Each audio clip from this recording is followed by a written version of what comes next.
장면입니다. 그리고 그 앞에 또 앞에로 가면은 또 뭐가 있냐면은 예수님이 제자들을 또 다 이렇게 둘씩 짝지어가지고 그 선교를 내보내셔서 귀신을 쫓아내는 막 능력을 주셨죠. 그래서 제자들이 돌아와서 얘기를 해요. 우리가 귀신도 쫓아냈다고 막 하늘에서 뭐 불이 떨어지는 것도 봤다고 귀신이 떨어졌다 그랬나? 귀신이 떨어지질 않았겠지, 그치? 아무튼 기적들을 지금 다 체험하고 난 이후에 나오는 이야기입니다, 이게. 그 예수님이 지금 무리를 걸으시는데 여기 조금 얘기가 이상하죠. 지금 무리를 걸어 오시는데 예수님이 좀 밑에 계셔요. 기도를 하시다가 아무래도 예감이 있으셨겠죠. 막 풍랑은 이는데 이 제자들이 노를 젓는데 너무 힘이 든 거예요. 막 이제 풍랑이 일면 배 젓는 게 힘들겠죠. 노가 마음대로 안 젓지니까. 이제 예수님이 오셔요. 바다 위로 걸어서 오시는데, 아니 제자들이 지금 저희가 고생하는 걸 보면 예수님이 아니 그 바다도 잠잠하게 하실 것 같으면 그때 오셔서 그냥 잠잠하게 하시면 되잖아요. 근데 여기 오늘 뭐라 그러냐면은 예수께서 뭐라 그러냐면은 지나가려고, 그러니까 48절을 보면 그들에게 오시는데 이렇게 보고 그냥 배전대로 치고 막 큰일 났다, 야 우리 뒤집힌다 막 이러고 있는데 예수님이 어쩌시냐면요, 이렇게 보고 지나가려고 하시는 거예요.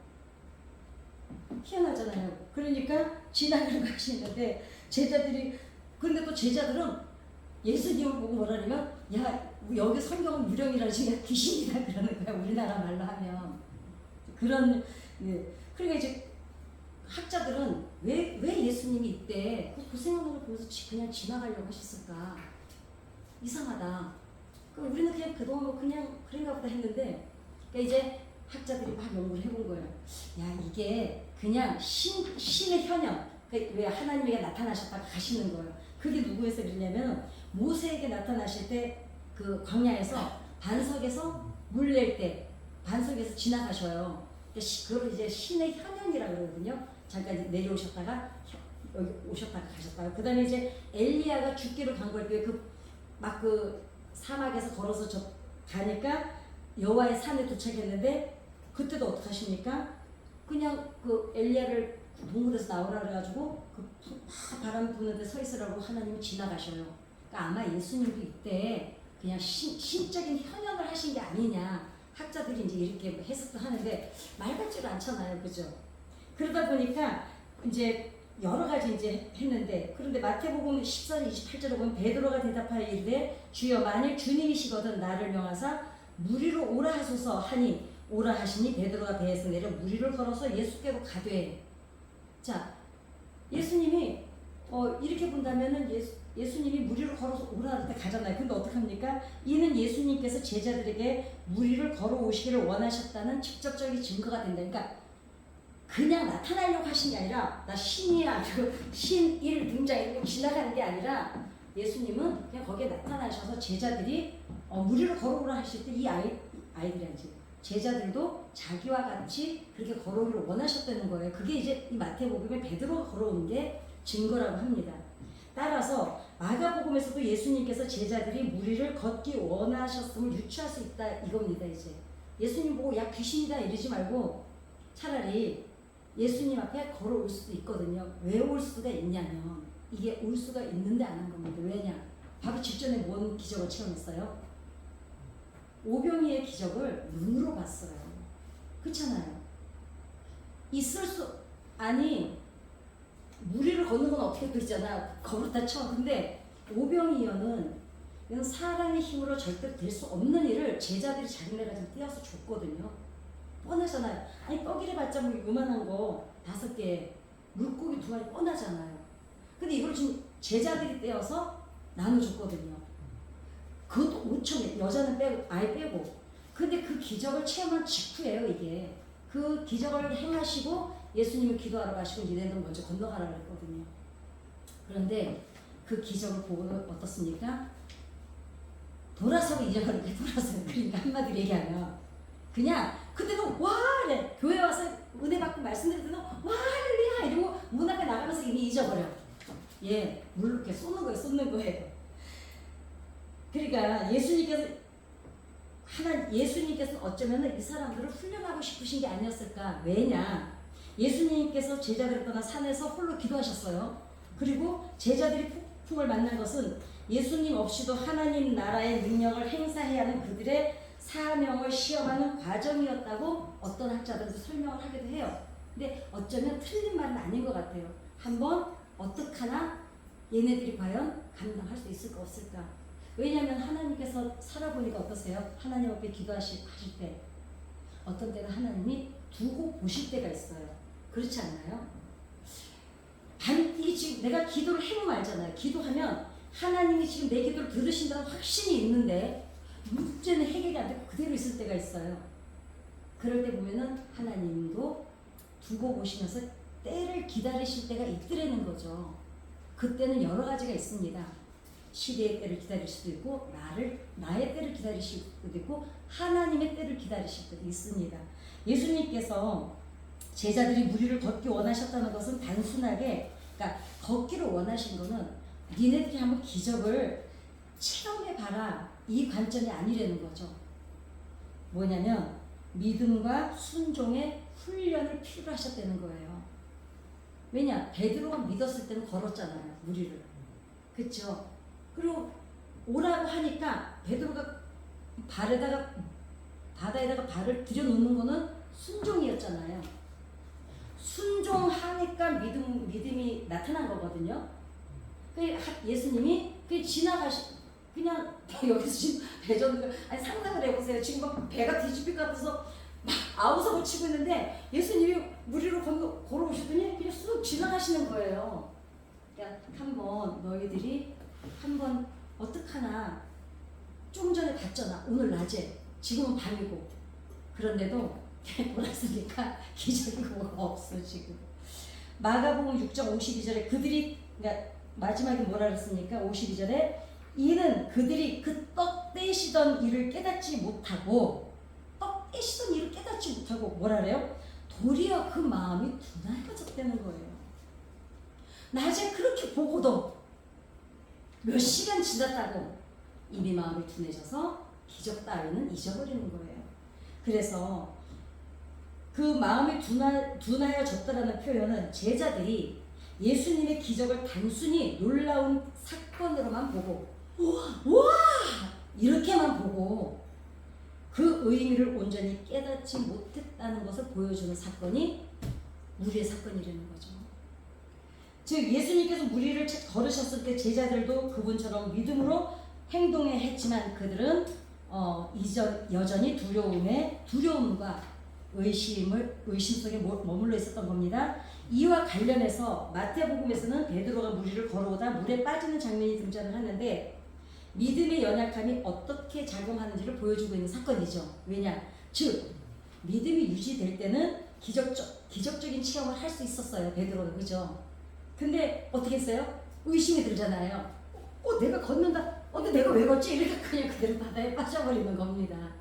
의심이 들면 실패하게 된다는 겁니다. 이제 믿음으로 적극적으로 참여할 때만 하나님의 능력에 참여할 수 있다는 것을 말씀하고 싶으신 거라는 거예요. 그 적극적이라는 거는 사실 우리가 뭔가를 적극적으로 할 때 거기에 확신이 있어야 적극적이 되잖아요. 그죠? 그러니까 이게 일맥상통하는 거예요. 적극적인 참여라는 거는 거기에 대한 확신과 믿음과 신뢰가 없이는 절대로 누구든지 적극적일 수가 없습니다. 하기는 해야 되겠는데 내키지도 않아. 믿어지지도 않아. 신뢰도 안 해. 그럼 어때요? 하기는 하는데 그냥 죽지 못해서 따라오죠. 근데 우리가 뭔가 거기에 확신이 있고 이게 틀림없다 생각이 들면 내가 먼저 나서죠. 내가. 예, 그렇습니다. 마가복음 6장 7절에 12제자를 부르사 둘씩 보내시며 더러운 귀신을 제하는 권능을 주시고 해서는 이게 어디냐면은 이전입니다. 제자들이 예수님의 능력을 위임받아서 어떻게 됐어요? 우리가 갔더니 병도 고치고 귀신도 쫓아내고 막 너무 신났잖아요. 돌아와서 뭐 하늘에서 뭐 귀신이 떨어졌나 왜 기억이 안 나지? 어땠어요, 권사님? 불이 떨어졌나? 예, 맞아요. 그러니까 병 고쳤지, 막 귀신을 쫓아냈지, 이런 체험을 이전에 했어요. 오병이어 전에 이미. 예수님이 내보냈을 때 가서 사역을 하러 나갔는데 자기들한테 놀란 거예요. 그 와가지고 막 우리가 했는데 막 얘기를 했어요. 체험을 다 한 거예요.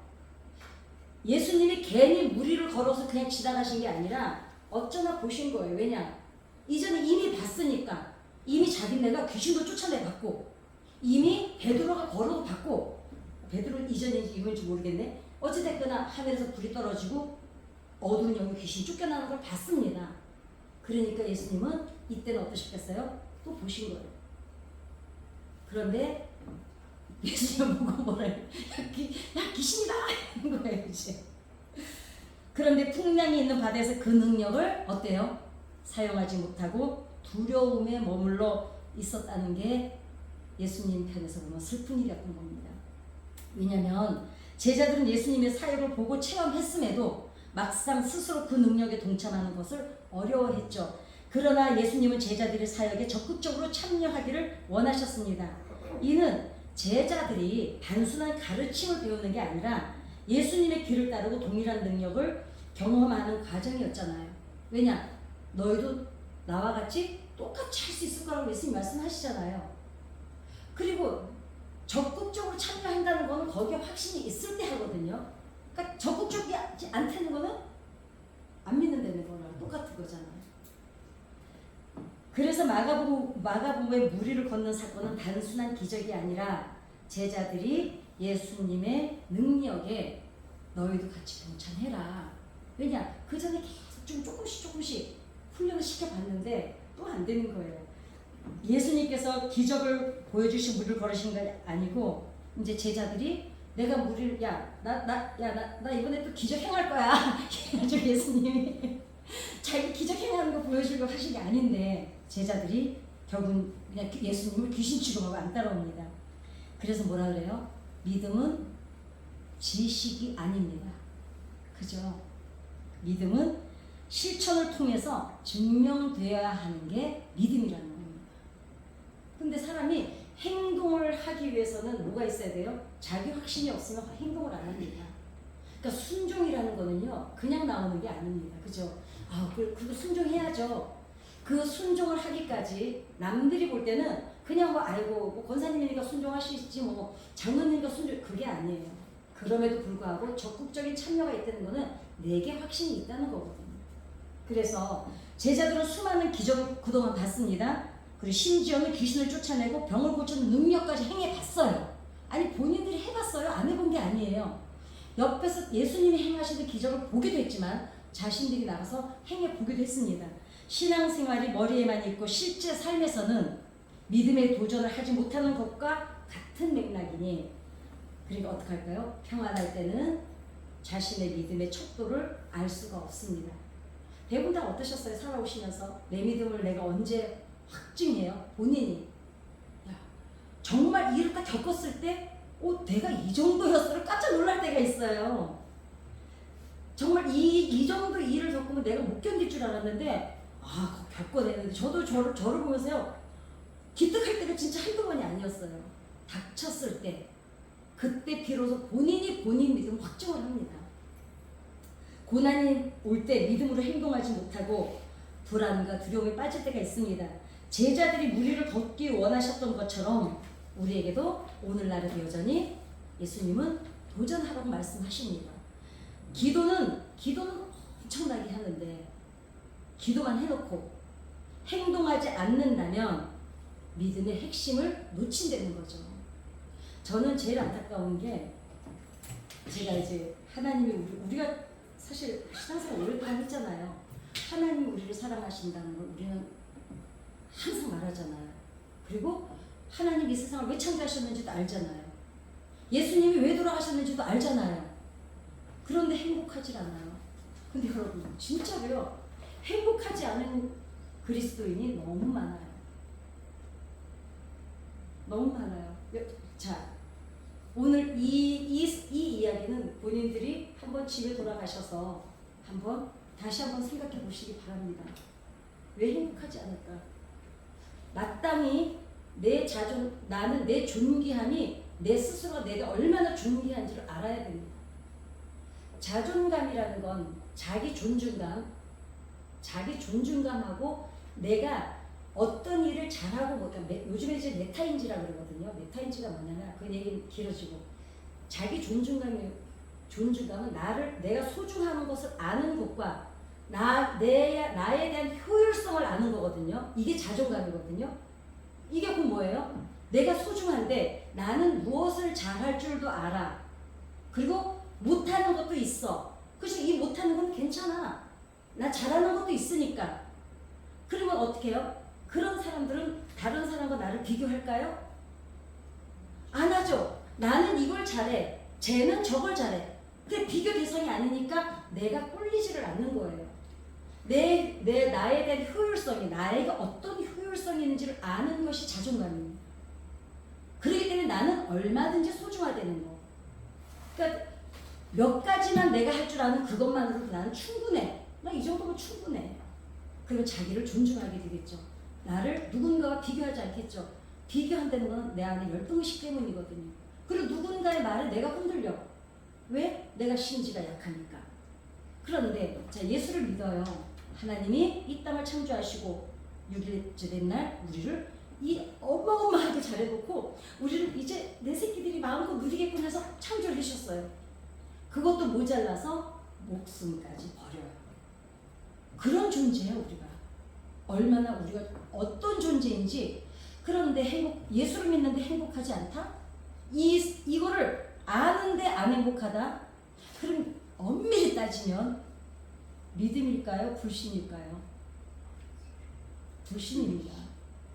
아픈 이야기지만 안 믿는 거예요. 안 믿으니까 불행하고 안 믿으니까 슬픈 겁니다. 내가 이런 존재, 그러니까 그냥 내가 그런 존재야로 끝나면 안 됩니다. 이 세상을 창조하신 하나님이 어떤 분이시고 그분이 어떤 의도로 이 세상을 지으셨고 어떤 의도로 나를 위해서 죽으셨는데 그게 나를 사랑하시기 때문이라는 이 확고한 정체성이 내 안에 자리를 잡으면 불행하지 않고 누구하고 비교도 안 합니다. 믿음이 없는 거예요. 아는 것과 믿는 것은 엄연히 다르다는 걸 우리도 너무 잘 알지 않습니까? 그러니까 기도는 엄청 해요. 뭐 정말 모든 모임이고 예배고 다 참사가 다 할 텐데 근데 내 안에 확증이 없어요. 그럼 이걸 어떻게 해야 되느냐? 다시 하나님 말씀으로 돌아가서 이 말씀을 내가 다시 한번 아는 거예요. 왜냐면 지식이 없는데 들어올 수 있는 믿음은 없어요. 권사님하고 나하고 이렇게 친해지려면요, 우리가 어느 정도는 알아야 돼요. 이분은 어떤 가치관을 가지고 있고. 제가 결혼하는 그 내담자들한테 항상 하는 말이 있습니다. 결혼을 앞둔 내담자들한테 가치관이 같지 않으면 결혼하지 마라 그래요. 그 가치관이 맞지 않아서 얼마나 많은 시행착오를 겪고 싸움을 해야 되는지 몰라요. 가치관 하나가 맞으면 다른 것들은 뛰어넘어요. 왜냐? 목적이 같으니까. 그리고 생각이 같으니까. 이게 대부분 젊은이들이 왜 그렇게 못 견디냐면 그냥 확 반해가지고 그냥 눈에 확 들어와서 그냥 뭐지 그 불꽃 튀는 거를 금사빠 그냥 사랑이 훅 빠져가지고 사랑만 있으면 살 줄 알아요. 근데 사랑은 변합니다. 예, 사랑은 움직이는 거예요. 그런데 가치관이 같고 그걸 이제 요즘에는 뭐라 그러냐면 아비투스라 그러거든요. 수준이 맞는 거. 근데 그 수준이 맞는다는 말이 나쁜 말이 아닙니다. 부부가 살아가면서 너무 안 맞으면 맞추느라고 싸우느라고 에너지를 너무 써서 사랑할 에너지가 없어요. 그러니까 매일 맞춰야 돼. 하나 싸우면 또 이거 해결하고 또 넘어가고 또 넘어갈 만하면 또 부딪혀서 싸워야 되고 살아온 환경에 따른 문화. 그러니까 부모들이 어떻게 해요? 중매를 쓰잖아요. 대부분 요즘에는 어떤지 모르겠는데 옛날에는 저희 어렸을 때만 해도 연애 결혼한 사람은 이혼율이 높았어요. 실제로 통계를 내봤더니 중매 결혼한 사람들은 이혼율이 낮아요. 그게 왜 그러느냐?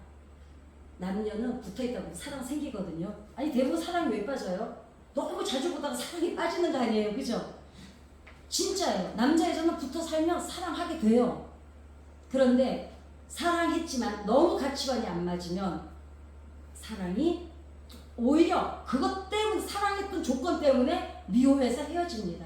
그래서 그걸 이제 우리가 그래서 부모들은 옛날 중매 결혼할 때 어때요? 집안도 서로 비슷하게 보고 학력도 맞춰보고 왜? 그 문화에서 살아오면 거의 맞거든요. 그러니까 싸울 게 더 없어, 그러니까 크게 없어요. 싸울 일이 적은 만큼 사랑할 시간이 더 많죠. 싸울 일이 적을 만큼 이해할 게 더 많아요. 그리고 대부분 비슷해요. 그러니까 뭐 밥 때문에 호랑이하고 토끼하고 결혼을 했습니다. 호랑이가 토끼 각시한테 맨날 막 피가 철철 흐르도 고기를 갖다 주는 거예요. 토끼는 뭐 먹어요? 풀을 먹어야 되잖아요. 호랑이가 나를 사랑하는 건 알지만 얘는 도저히 피가 철철 흐르는 육고기를 못 먹겠는 거예요. 그러니까 토끼가 이렇게 생각해요. 아, 우리 호랑이 남편에게 이제 건강을 위해서 채식을 먹어야지. 이래서 맨날 풀반찬을 갖다 줘요. 또 호랑이는 육식을 하지 않으면 그 등치를 견디지를 못해요. 사랑하지 않은 게 아니에요. 안 맞는 거예요. 그렇던 거 내지 얘기가 왜 갔지? 그러니까 우리가 신앙도 마찬가지입니다. 하나님이 정말 이거는 우리가 다시 한번 정말 우리가 점검해야 될 문제라고 저는 생각을 합니다. 예수님을 옆에서 이렇게 같이 기적을 봤는데도 불구하고 함께 하긴 해요. 교회는 다녀요. 그런데 믿지를 않는 거예요. 믿지 않는다는 거 반대말은 뭘까요? 불신입니다. 엄밀히 따지면 안 믿는 거예요. 그러니까 어때요? 적과의 동치냐 적과의 동치냐. 믿음은 실천할 때 비로소 하나님의 능력이 드러나게 된다는 겁니다. 왜냐? 확신하니까 움직이잖아요. 움직일 때 어떤 일이 나타나지 가만히 있는데 어떤 현상이 나타나지 않거든요. 그죠? 그렇기 때문에 반드시 생각은 행동을 유발하죠. 생각을 해야 행동을 하잖아요. 행동을 움직여서 실천할 때 뭐가 나타납니까? 실천하고 나야 우리의 삶에서 뭐가 나타납니까? 기적이 나타나는 줄 믿습니다. 네, 그래서 이게 무리를 걷는 거 예수님이 기적을 행하셨는데 이 문제가 아니라고 저는 생각을 합니다. 제자들은 폭풍 속에서 두려움에 사로잡혀 있었고 예수님을 유령으로 오해했습니다. 이 오해라는 걸 또 본문을 보면은요, 세상 종교들하고 똑같이 생각했다는 거예요. 예수님이 하나님의 아들이시고 우리의 구세주라는 믿음이 없었어요. 그러니까 유령이라고 생각하면 유령이죠. 두려움에 빠져 있을 때 예수님의 기적의 순간을 놓칩니다. 우리가 대부분 믿음이 언제 무너져요? 두려울 때요. 두려움은 왜 올까요? 불안하니까요. 불안은 왜 올까요? 믿는 구석이 없으니까 불안한 거예요.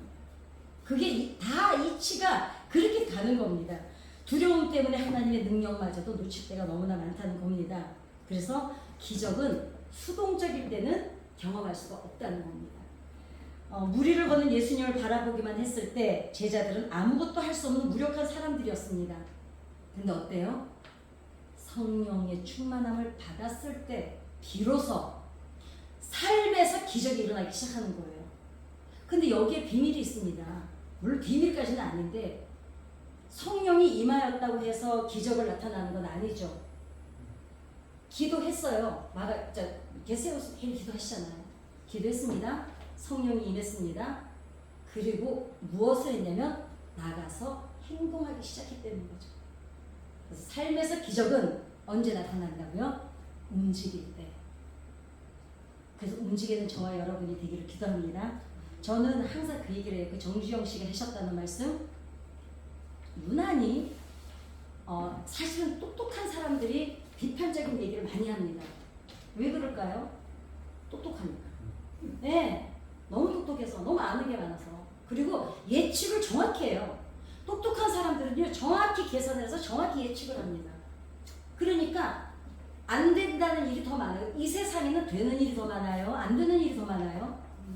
안 되는 일이 더 많아요. 예수 믿는 사람들은 그런데 세상 사람들은 그냥 되는 일도 예수 믿는 사람은 기도해야 돼요. 무슨 얘기인지 아시죠? 세상 사람들은 그냥 살아요. 근데 예수 믿는 사람들은 기도해야 돼요. 그런데 더 기적은 뭐냐면 세상 사람들은 절대 불가능한 일이 예수 믿는 사람들은 불가능이 없다는 게 중요한 겁니다. 예, 그겁니다. 해보기는 했어. 한번 해보기는 하자는 거죠.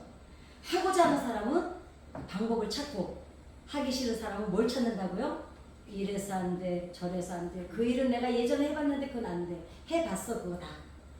그러니까 안 되는 거를 찾는 사람들은 구실을 찾습니다. 이래서 안 되고 저래서 안 되고. 그러나 하고자 하는 사람은 오병이의 기적에 아이들처럼 떡 5개랑 물고기 2마리 있는데 이거 빌립이 그랬죠. 이것만 있는데 어떨까요? 방법을 찾아보는 거예요. 방법을 찾을 때 하나님의 기적도 함께 하셨던 것처럼 우리 모두는 방법을 찾는 우리가 되기를 기도합니다. 자, 마가복음의 부귀를 걷는 사건은 단순한 기적이 아닌데 예수님의 무리의 기적은 보여주기 위한 기적이 아니었다는 겁니다. 왜냐? 얘네들이 그러니까 믿음으로 순종하는지. 왜? 낮에까지 기적을 봤으니. 그렇게 배가 어려우면 예수님 따라서 막 걸어오면 되거든요. 그냥 앞에 엄마 닭이 가고 뒤에 병아들이 쫓아가듯이 그러면 되는데 그냥 소리만 질렀지. 우리도 마땅히 예수님처럼 행할 수 있다는 것을 예수님이 그 무리를 걸으시면서 증명해 보이셨다면 실패를 두려워하지 말고 일단 믿고 한번 행동으로 옮겨보는 것이 진정한 믿음의 사람인 줄